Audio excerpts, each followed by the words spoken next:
ನಟ ಹಾಗೂ ನಿರ್ದೇಶಕ ರಿಷಬ್ ಶೆಟ್ಟಿ ಅವರ pan India blockbuster Kantara chapter 1 ಚಿತ್ರ ಈಗ ತೆಲುಗು ಚಿತ್ರರಂಗದಲ್ಲೂ ಮೆಚ್ಚುಗೆ ಗಳಿಸ್ತಾ ಇದೆ. ಇತ್ತೀಚೆಗೆ ಈ ಚಿತ್ರವನ್ನ ಪುಷ್ಪ ಖ್ಯಾತಿಯ ಐಕಾನ್ ಸ್ಟಾರ್ ಅಲ್ಲು ಅರ್ಜುನ್ ವೀಕ್ಷಿಸಿ ತಮ್ಮ ಅಭಿಪ್ರಾಯವನ್ನ ಹಂಚಿಕೊಂಡಿದ್ದಾರೆ. ಅಲ್ಲು ಅರ್ಜುನ್ ತಮ್ಮ ಎಕ್ಸ್ ಖಾತೆ ಮೂಲಕ ಅಭಿಪ್ರಾಯ ಹಂಚಿಕೊಂಡಿದ್ದು, ನಿನ್ನೆ ರಾತ್ರಿ ಕಾಂತಾರ ಚಾಪ್ಟರ್ 1 ನೋಡಿದೆ. ವಾವ್, ಮನಸ್ಸಿಗೆ ಮುದ ನೀಡೋ ಸಿನಿಮಾವಿದು. ನಾನಂತೂ ಸಿನಿಮಾ ನೋಡುತ್ತಲೇ ಮೈ ಮರೆತೆ ಹೋದೆ. ರಿಷಬ್ ಶೆಟ್ಟಿ ಬರಹಗಾರನಾಗಿ, ನಿರ್ದೇಶಕನಾಗಿ ಮತ್ತು ನಟನಾಗಿ ಅವರು ಏಕ ವ್ಯಕ್ತಿ ಪ್ರದರ್ಶನ ತೋರಿದ್ದಾರೆ. ಪ್ರತಿಯೊಂದು ಕಲೆಯಲ್ಲೂ ಅವರ ಶ್ರದ್ಧೆ ಮತ್ತು ಪ್ರತಿಭೆ ಸ್ಪಷ್ಟವಾಗಿ ಕಾಣುತ್ತೆ ಅಂತ ಬರ್ತಿದ್ದಾರೆ.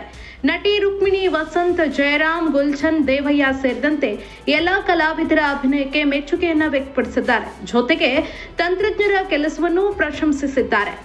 ಅಜನೀಶ್ ಲೋಕನಾಥ್ ಅವರ ಸಂಗೀತ, ಅರವಿಂದ್ ಕಶ್ಯಪ್ ಅವರ ಛಾಯಾಗ್ರಹಣ, ಧರಣಿ ಅವರ ಸಾಹಿತ್ಯ ನಿರ್ದೇಶನ ಮತ್ತು ಅರ್ಜುನ್ ರಾಜ್ ಅವರ ಸಾಹಸ ಎಲ್ಲವೂ ಅದ್ಭುತ ಅಂತ ಹೇಳಿದ್ದಾರೆ. ಅಲ್ಲು ಅರ್ಜುನ್ ಅವರು ನಿರ್ಮಾಪಕ ವಿಜಯ್ ಕಿರಂಗಂದೂರು ಹಾಗೂ ಹೊಂಬಾಳೆ ಫಿಲ್ಮ್ಸ್ ತಂಡಕ್ಕೂ ಹಾರ್ದಿಕ ಅಭಿನಂದನೆಯನ್ನ ಸಲ್ಲಿಸಿದ್ದಾರೆ. ಈ ಚಿತ್ರ ನೀಡಿದ ಅನುಭವವನ್ನ ಪದಗಳಲ್ಲಿ ವಿವರಿಸೋದಕ್ಕಾಗಲ್ಲ. ಇದು ಕೇವಲ ಸಿನಿಮಾ ಅಲ್ಲ, ಒಂದು ಅದ್ಭುತ ಅನುಭವ. ರಿಷಬ್ ಶೆಟ್ಟಿ ಮತ್ತು ಅವರ ತಂಡಕ್ಕೆ ತುಂಬು ಹೃದಯದ ಅಭಿನಂದನೆಗಳು ಅಂತ ತಮ್ಮ ಪೋಸ್ಟ್ ನಲ್ಲಿ ಬರೆದಿದ್ದಾರೆ.